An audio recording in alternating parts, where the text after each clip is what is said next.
my question is that in order to know if what the AI is telling us is correct or wrong, Yes. don't we need to have prior knowledge or the knowledge of the subject?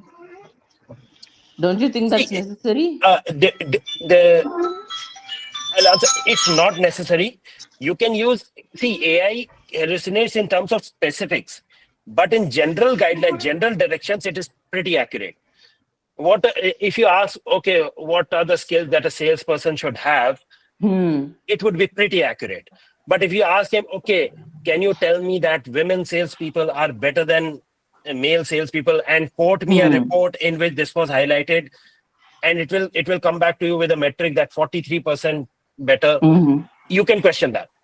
Now Okay. there are ways to avoid that, Vasvi. It's not and it's getting easier and easier. There are models that hallucinate more. There are models that don't hallucinate. For example, if you Hmm. use Perplexity in India, if you use Airtel, you have Perplexity's Pro account for free. Please go Yes. and use that. Perplexity doesn't hallucinate. Hmm. Perplexity will give you, for everything that they are telling you, they will also give you a link. You can read more about it here. Yes. Yes. So Hmm. that can work there.